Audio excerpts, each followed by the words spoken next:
அனைவருக்கும் வணக்கம். இந்த பதிவில் நம்ம இதை பற்றி பார்க்க போகிறோம்னு தெரிஞ்சுக்கிறதுக்கு முன்னாடி மறக்காமல் நம்ம சேனலை சப்ஸ்கிரைப் பண்ணிக்கோங்க.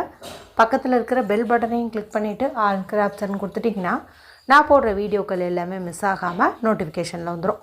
இந்த பதிவு மிக மிக முக்கியமான பதிவு, அனைவரும் தெரிந்து கொள்ள வேண்டிய ஒரு பதிவு அப்படின்னே சொல்லலாம். யாருடைய வாழ்க்கையில் தீராத கடன் பிரச்சனை இருக்குதோ, பணம் சேரவே மாட்டேங்குது அப்படின்னு நினைக்கிறீங்களோ, அதே போல் அடிக்கடி மருத்துவ செலவுகள் ஏற்படுது அப்படிங்கிற மாதிரி நினைக்கிறீங்களோ, அவங்க எல்லாருமே இப்போ நான் சொல்லக்கூடிய இந்த ஒரு பரிகாரத்தை நாளைய நாளில் நீங்கள் செஞ்சு பாருங்கள். கண்டிப்பாக கைமேல் பலன் நிச்சயம் அப்படின்னே சொல்லலாம். இந்த ஒரு பரிகாரத்தை செய்யறதுக்கு எந்த ஒரு ரூல்ஸ் அண்ட் ரெஸ்ட்ரிக்ஷன்ஸுமே கிடையாது. அதனால் ஆண்கள் பெண்கள் யார் வேணுமானாலும் செய்யலாம்.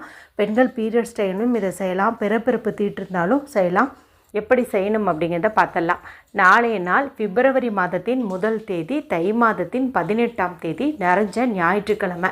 இந்த நாளில் நமக்கு தை மாதத்திற்குண்டான பௌர்ணமி திதியும் கூடவே பூச நட்சத்திரமும் இருக்குது. நாளைய நாள் முழுவதுமே பார்த்திங்கன்னா நமக்கு இது ரெண்டுமே இணைஞ்சிருக்குது. இப்படி தை மாத பூச நட்சத்திரமும் பௌர்ணமியும் சேர்ந்திருக்கக்கூடிய நாளை தான் தைப்பூசம் அப்படின்னு சொல்லுவோம்.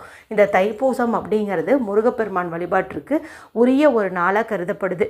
ஏன்னா ஆதிசக்தியிடமிருந்து அந்த சக்தி வேல் முருகப்பெருமான் கையில் வச்சுருக்காரு இல்லையா, அந்த வேலை முருகப்பெருமான் பெற்ற ஒரு நாள்னு பார்க்கும்போது இந்த தைப்பூசத்தை சொல்லலாம். அவருக்கு எப்படி இந்த வேல் கிடச்சிச்சோ அதை வச்சு அவர் பலனடைஞ்சாரோ, அதே மாதிரி நம்ம வாழ்க்கையில் நமக்கு என்ன வேணுமோ இந்த நாளில் நம்ம முருகப்பெருமானிடம் கேட்கும்போது கண்டிப்பாக அவர் தட்டாமல் கொடுப்பாருன்னே சொல்லலாம். ஏற்கனவே இந்த தைப்பூச நாளை முன்னிட்டு நிலைவாசல் பூஜை எப்படி செய்யணும், வேல் வழிபாடு எப்படி செய்யணும், அன்று ஏற்றக்கூடிய தீபம் என்ன, சொல்லக்கூடிய மந்திரம் என்ன, ஒரு நாள் விரதம் எந்த மாதிரி இருக்கணும் என்பது குறித்து ஒரு தனி பதிவு போட்டிருக்கிறேன். இது வரைக்கும் நீங்கள் பார்க்காம இருந்தீங்கன்னா எண்டு ஸ்க்ரீனில் லிங்க் கொடுக்குறேன், பார்த்து தெரிஞ்சு வச்சுக்கோங்க. அந்த ஒரு நாள் விரதத்தை நீங்கள் கடைப்பிடிச்சிங்கன்னாவே 48 நாட்கள் விரதம் இருந்த பலன் உங்களுக்கு கிடைக்கும் அப்படின்னே சொல்லலாம். பார்த்து பயனடைங்க. சரி, இப்போ இந்த பதிவை தொடர்ந்து பார்க்கலாம். பொதுவாகவே நம்ம ஒரு சில பரிகாரங்களை மற்ற நாட்களில் செய்கிறத காட்டிலும் அமாவாசை மற்றும் பௌர்ணமி போன்ற பிரபஞ்ச சக்தி அதிகமாக இருக்கக்கூடிய நாளில் செய்யும்போது நல்ல பலனை அது கொடுத்துரும். அப்படி பார்க்கும்போது நாளைக்கு நமக்கு இந்த பௌர்ணமி திதியும் இருக்கிறதுனால இந்த பரிகாரம் உங்களுக்கு 100% பலனை கொடுக்கும் அப்படின்னே சொல்லலாம். இந்த பரிகாரத்தை நாளைய நாளில் நீங்கள் எந்த நேரத்தில் வேணாலும் செய்யலாங்க. முடிஞ்சால் இன்றைக்கி நைட்டு தூங்கிறதுக்குள்ளே கூட நான் சொல்கிற மாதிரி நீங்கள் ரெடி பண்ணி வச்சுட்டு செய்கிறதுங்கிறது நல்லது. ஒருவேளை வீடியோவை லேட்டாக பார்க்குறவங்க நாளைய நாளில் நீங்கள் இதை ரெடி பண்ணி வச்சுட்டு 1 மணி நேரம் கழித்து நான் சொல்கிற ப்ராசஸை பண்ணுங்கள். சரி, இது எப்படி செய்யணும் அப்படின்னு பார்த்திங்கன்னா, இதுக்கு நமக்கு செம்பு, பித்தளை இது மாதிரி இருக்கக்கூடிய ஏதாவது ஒரு சொம்பு தேவைப்படுது. இது ரெண்டுமே இல்லை அப்படிங்கிறவங்க ஏதாவது கண்ணாடி, பீங்கான், மண் சம்மந்தப்பட்ட பாத்திரம், ஏதாவது பானை மாதிரி வச்சுருக்கீங்க அல்லது டம்ளர் மாதிரி வச்சுருக்கிறீங்க அப்படிங்கும்போது அதை எடுத்துக்கோங்க. எக்காரணத்து கொண்டும் சில்வரோ பிளாஸ்டிக்கோ பயன்படுத்தாதீங்க. நான் சொன்ன இந்த பொருட்களை மட்டும் நீங்கள் பயன்படுத்துங்க. இதில் சுத்தமான தண்ணீர் பிடிச்சு வச்சுக்கோங்க. அதாவது எச்சில் படாத மாதிரி தண்ணீராக நீங்கள் பிடிச்சு வச்சுக்கோங்க. அடுத்து இதில் நம்ம சில முக்கியமான பொருட்களை போடணும். அதில் முதல் பொருள் என்ன அப்படின்னு பார்த்திங்கன்னா மஞ்சள் தூள். இந்த மஞ்சள் தூள் அப்படிங்கிறது நெகட்டிவிட்டியை ரிமூவ் பண்ணும். அது மட்டும் இல்லாமல் மகாலட்சுமி தாயார் வசியமாவதற்கும் ரொம்ப ரொம்ப உதவியாக இருக்கும். இது கஸ்தூரி மஞ்சளாக இருக்குதுன்னா இன்னும் விசேஷமான பலனை கொடுக்கும். இருந்தால் அது போடுங்க. இல்லைன்னா நீங்கள் சாதாரணமாக பயன்படுத்துகிற மஞ்சள் தூளையை 1 ஸ்பூன் அளவுக்கு இந்த தண்ணீரில் போட்டுக்கோங்க. அடுத்து நம்ம போட வேண்டிய முக்கியமான பொருள்னு பார்க்கும்போது ₹1 காசு.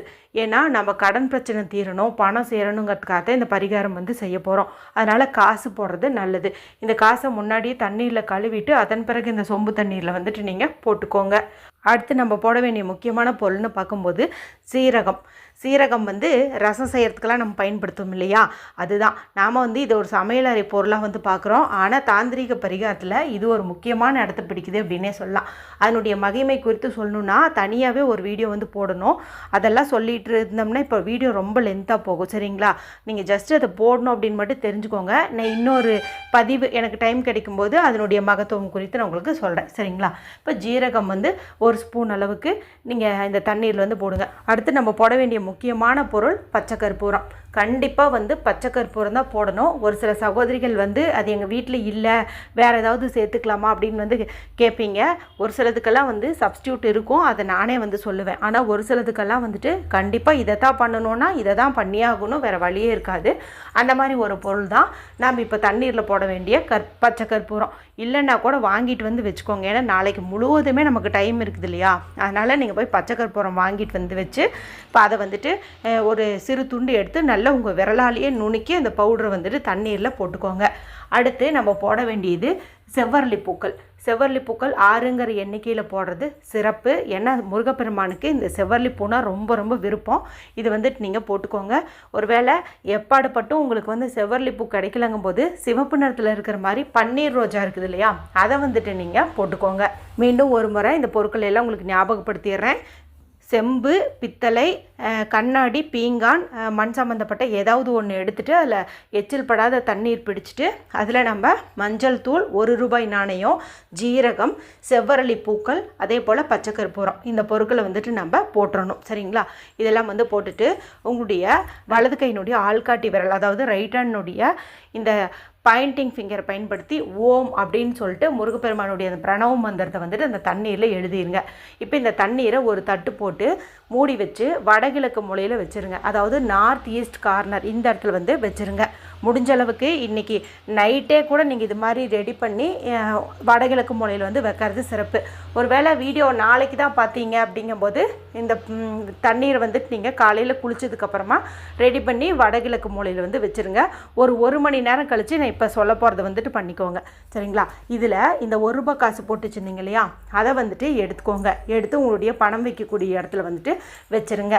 அடுத்து இந்த தண்ணீர் இருக்குது இல்லையா, இதை ஒரு சின்ன கிண்ணத்தில் ஊற்றி தனியாக எடுத்து வச்சுக்கோங்க.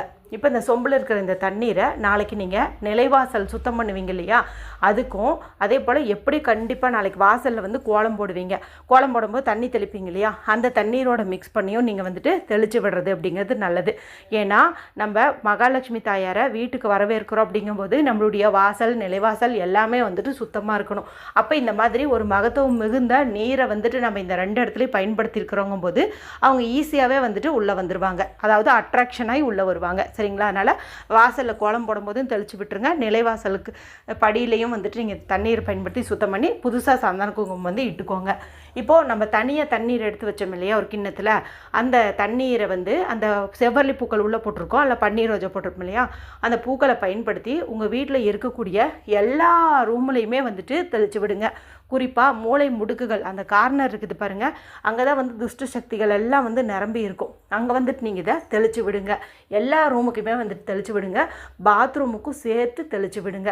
அதன் பிறகு மீதம் இருக்கக்கூடிய தண்ணீரை நீங்கள் வீட்டில் இருக்கக்கூடிய ஏதாவது செடி கொடிக்கு வந்துட்டு ஊற்றி விட்டுறலாம். இப்போ நம்ம தெளிக்கிறதன் மூலமாக என்னாகும் அப்படின்னு பார்த்தீங்கன்னா, வீட்டில் எதிர்மறையான விஷயங்கள் நடப்பதற்கு என்னென்னவெல்லாம் காரணமாக இருந்துச்சோ அது எல்லாமே பார்த்திங்கன்னா இந்த தண்ணீர் பட்டதுமே தலை தெறிக்க ஓடிடும். திரும்ப அது நம்ம வீட்டுக்குள்ளே வரவே வராது. அதே போல் முக்கியமாக உங்களுடைய பீரோவில் பணம் வைக்கக்கூடிய இடத்துல லைட்டாக வந்து இதை நீங்கள் தெளித்து விடுங்க. இதன் மூலமாக பணவரவில் இருக்கிற அந்த தடைகள் எல்லாம் நீங்கி நல்ல ஒரு தாராளமான செல்வ வளம் வந்து அதிகரிக்கும். இதன் மூலமாக சீக்கிரமாகவே நம்ம கடன் அடைச்சிட்டு நிம்மதியான வாழ்க்கையை வந்து வாழலாம். மேலும் அடிக்கடி இந்த மருத்துவ செலவாகிறது, கணவன் மனைவி சண்டை போட்டுட்ருக்கிறது, இது எல்லாமே வந்துட்டு மாறுங்க. நல்ல ஒரு பாசிட்டிவ் எனர்ஜி வந்து கிடைக்கும். நீங்கள் இதை வந்துட்டு செஞ்சு பார்க்கும்போது இதனுடைய அற்புதம் வந்து உங்களுக்கு புரியும். முடிஞ்ச இன்றைக்கி நைட்டுக்குள்ளே ரெடி பண்ணி வைங்க. வீடியோவை லேட்டாக பார்க்குறவங்க நாளைக்கு காலையில் குளிச்சதுக்கப்புறமா ரெடி பண்ணி வச்சுட்டு நாளை இரவுக்குள்ளே எப்போ வேணாலும் நீங்கள் இதை தெளித்து விடுங்க. சரிங்களா? வீடியோ பிடிச்சிருந்தா மற்றவங்களோடையும் ஷேர் பண்ணுங்கள். ஏதாவது சந்தேகம் இருந்தால் கமெண்ட் பண்ணுங்கள். மற்றும் ஒரு பயனுள்ள பதிவில் உங்களை சந்திக்கிறேன். நன்றி, வணக்கம்.